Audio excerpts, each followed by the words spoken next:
नमस्कार, बहुत स्वागत है आपका आश्रम यूट्यूब चैनल पर। आज का हमारा विषय है हथेली में प्लस का चिन्ह। कुछ इस प्रकार से बनने वाला चिन्ह जिसे हम प्लस कहते हैं, या फिर इस प्रकार से बनने वाला जिसे गुना का चिन्ह या क्रॉस का चिन्ह कहते हैं। शास्त्र कहता है कि आपके हथेली में कहीं पर भी, चाहे किसी पर्वत पर या फिर किसी रेखा के ऊपर, इस प्रकार का चिन्ह बनना बिल्कुल शुभ नहीं माना जाता। हम जिस इस चिन्ह की बात कर रहे हैं, यह स्वतंत्र रूप से बनने वाले चिन्ह की बात कर रहे हैं। स्वतंत्र रूप से कहने का अर्थ होता है कि ये एक रेखा जा रही है और इसे एक रेखा ने काट दिया, तो ये रेखा का हम कटना कहते हैं। और इसे हम क्रॉस का चिन्ह नहीं मानेंगे और ना ही इसे हम गुना का चिन्ह, ना ही धन का चिन्ह मानेंगे। धन का चिन्ह किस प्रकार से होगा? यदि ये रेखा है और इस पर इस प्रकार से चिन्ह बन रही है, तो इसका अर्थ हुआ कि यह क्रॉस का चिन्ह आपके हथेली में है। तो यह चिन्ह आपके हथेली में कहीं पर भी उपस्थित हो, ये शास्त्र के अनुसार सही नहीं है, केवल एक स्थान को छोड़कर। इसके जो शुभ प्रभाव होते हैं वो केवल और केवल आपके गुरु पर्वत या जुपिटर माउंट, जो आपके तर्जनी उंगली के नीचे का क्षेत्र होता है।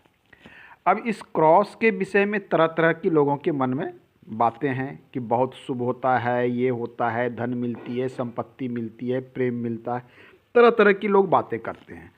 परंतु बहुत लोग कहते हैं कि हमारे साथ ऐसा रिजल्ट नहीं हो पा रहा है। इसके पीछे क्या कारण है, क्या लॉजिक है? ये क्रॉस का चिन्ह यहाँ बन सकता है, ये थोड़ा ऊपर भी बन सकता है, या बीच में भी बनता है, कभी कभी बिल्कुल नीचे भी बनता है। ध्यान देना है कि यह क्रॉस स्वतंत्र हो, किसी अन्य रेखा के सहयोग से यह चिन्ह ना बनता हो। इसके फलाफल अर्थात इसकी जो हम भविष्यवाणी करते हैं, कुछ चीज़ों को देखते हुए करना चाहिए कि आपकी गुरु पर्वत की स्थिति क्या है। गुरु पर्वत कमज़ोर अवस्था में है, गुरु पर्वत दबा हुआ है, या गुरु पर्वत उच्च का है या मजबूत का है, शुभ अवस्था में, यह जान लेना अति आवश्यक है। उस पर इस क्रॉस का परिणाम बहुत हद तक निर्भर करता है, पहला नंबर। दूसरा, आपकी तर्जनी जो ये इंडेक्स फिंगर है, इसकी स्थिति क्या है।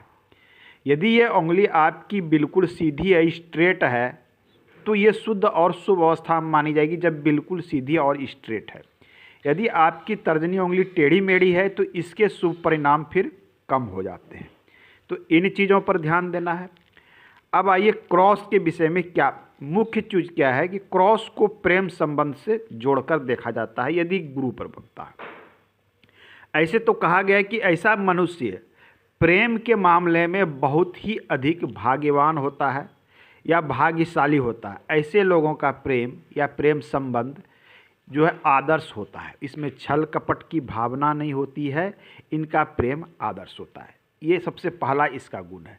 साथ में ये क्या करता है कि ऐसे जातक को सामाजिक पद प्रतिष्ठा की विशेष चाह होती है। चूँकि ये गुरु पर्वत पर बनता है, गुरु पर्वत के गुण को बढ़ा देता है। बृहस्पति क्या है? ये पद प्रतिष्ठा का क्षेत्र है। ये पर्वत पद प्रतिष्ठा, एजुकेशन, शिक्षा, समाज को राह दिखलाना, मार्ग दिखलाना, महत्वाकांक्षा का क्षेत्र है। और महत्वाकांक्षा के क्षेत्र पर बनना, ये महत्वाकांक्षा को बढ़ाने वाली स्थिति भी उत्पन्न करता है। अर्थात ऐसे लोग अपनी प्रतिष्ठा भी चाहते हैं, प्रतिष्ठा मिलती भी है, और अच्छे महत्वाकांक्षा वाले व्यक्ति होते हैं। ये क्रॉस शुद्ध रूप से बन रहा है, तो एक अर्थ है कि ऐसे जातक को स्त्री पक्ष से लाभ होने की पूर्ण संभावना होती है। स्त्री पक्ष कहने का अर्थ होता है, हो सकता है कि जिससे विवाह हो उस महिला से या उसके परिवार वालों से, ससुराल पक्ष से, ससुराल से मिलने वाला धन को देख सकते हैं, या फिर ऐसे जातक की पत्नी कामकाजी भी मिलती है, अर्थात वर्किंग क्षेत्र में रहने वाली पत्नी होती है। कहने का अर्थ है कि ये स्त्री पक्ष से लाभ, जिस प्रकार से लाभ हो, आपको यहाँ पत्नी पक्ष, ससुराल पक्ष से आपको एक अच्छा खासा लाभ देखने को मिलता है। साथ में ऐसे लोगों का जो ससुराल पक्ष होता है वो धनाढ़ परिवार में होता है, मतलब अच्छे कुल, अच्छे घर और अच्छे पैसे वाले, धनी संपत्ति व्यक्ति वाले घर में ऐसा व्यक्ति का विवाह होने की पूर्ण संभावना रहती है। साथ में इन्हें दान दहेज के रूप में भी अच्छा खासा धन संपत्ति प्राप्त होता है। कभी कभी इन्हें ससुराल का अचल संपत्ति या ससुराल में ही इनको रहने का भी मौका मिल जाता है और वहाँ बस भी जाती है। ये स्थिति भी देखने को मिलता है। इसके साथ में यदि आपकी भाग्य रेखा चंद्र से निकलती हो तो ऐसे लोगों का भाग्योदय विवाह के बाद होता है और पत्नी के पक्ष से, ससुराल के पक्ष से होने की पूर्ण संभावना होती है। और ऐसे लोगों को दूर का धन प्राप्त होता है, चाहे ये धन विदेश से प्राप्त हो या निवास स्थान, मूल स्थान से दूर रह के धन अर्जन करना, ऐसी स्थिति ये उत्पन्न करता है। अब आइए, कुछ लोगों का प्रश्न होता है कि चीज़ें हमें प्राप्त कब होगी। क्रॉस तो है, तो क्रॉस की बनावट के साथ साथ ये कहाँ है? क्या ये बिल्कुल यहाँ नज़दीक में है या बिल्कुल ये ऊपर में बना हुआ है? तो एक बात जान लें, ये आपके मस्तिष्क रेखा और लाइफ लाइन के जितने करीब बनता हो, वो इसके परिणाम, जो शुभ परिणाम है, आपको उतने अधिक कम समय में प्राप्त होंगे। अर्थात जीवन के प्रथम भाग, अर्थात जैसे ही आप युवावस्था में पहुंचेंगे, आपको ये सारी सुख संपत्ति, प्रेम प्राप्त हो जाएगा। यदि ये मिडिल में बनता है तो आपकी उम्र थोड़ी निकलने के बाद ये चीज़ें प्राप्त होगी। यदि ये आपका काफ़ी ऊपर बनता है तो उम्र के दूसरे पड़ाव में, जब दूसरे पड़ाव का अर्थ होता है तो साधारणतः हम 45 के बाद को दूसरे पड़ाव को रूप में देखते हैं, या 50 वर्ष के बाद, तो यहाँ चीज़ें प्राप्त होती है, परंतु इसमें विलंब के बाद ये चीज़ें प्राप्त होती है। तो यहाँ पर आपको 2-3 चीज़ें हो गई। एक तो धन संपत्ति, ससुराल पक्ष से लाभ, अच्छा प्रेम संबंध, समाज में पद प्रतिष्ठा, मान सम्मान, इन चीज़ों से जोड़कर हम इसे देखते हैं। अब लोगों को देखें कन्फ्यूजन कहाँ होता है। कुछ लोग कहते हैं कि गुरुजी हमारे हथेली में क्रॉस से कुछ नहीं मिला। जब हमने उनकी हथेली देखी तो क्रॉस क्या था, एक रेखा इनकी यहाँ से निकली थी और एक रेखा ने इसे काट दिया था। अब वो तो कह रहे हैं क्रॉस, बिल्कुल ये क्रॉस तो बन रहा है, परंतु ये क्रॉस शुद्ध नहीं है, निर्दोष नहीं है, ये दोष युक्त क्रॉस है। और दोष युक्त क्रॉस किसे कहते हैं कि मान लिया जाए ये आपका चिन्ह बन रहा है, इसे कोई रेखा काट दिया तो ये भी एक दोष युक्त है। इस क्रॉस के शुभ परिणाम बहुत कम देखने को मिलते हैं।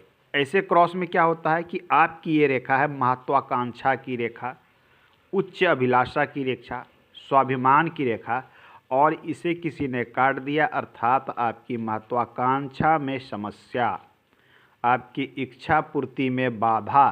तो हम जिसे शुभ मान रहे थे, दरअसल वो क्या है, वो रेखा अशुभ बन चुकी है।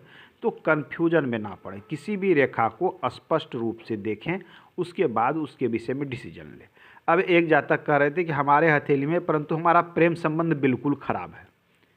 तो हमने कहा कि ये तो नहीं हो सकता। मैंने जब उसकी हथेली देखी तो देखिए क्रॉस उनकी हथेली में अवश्य था, परंतु उन्हें लाइफ में प्रेम बिल्कुल प्राप्त नहीं हुआ। वो कारण क्या था कि ये उनकी हृदय रेखा यहाँ जाने के बाद ये इस प्रकार से झुक रही थी और एक रेखा उसे इस प्रकार से काट के ये क्रॉस बना रही थी। यदि ये स्थिति है तो ऐसे जातक को लाइफ में इनकी इच्छा के अनुसार प्रेम संबंध नहीं बनता, प्रेम प्राप्त नहीं होता, प्रेम के क्षेत्र में इनको धोखा होता है या इनको जीवन भर प्राप्ति ही नहीं होती है, ये स्थिति होती है। तो हमें किसी भी रेखा को देखने और उसकी भविष्यवाणी करने से पूर्व सभी चीज़ों को अच्छी तरह से देख लेनी चाहिए, उसके बाद हमें डिसीजन लेनी चाहिए। तो आज के अंक में हमने जाना गुरु पर्वत पर क्रॉस के मूल चीज़ों को। मिलते हैं अगले अंक में, पुनः बात करेंगे हम। धन्यवाद।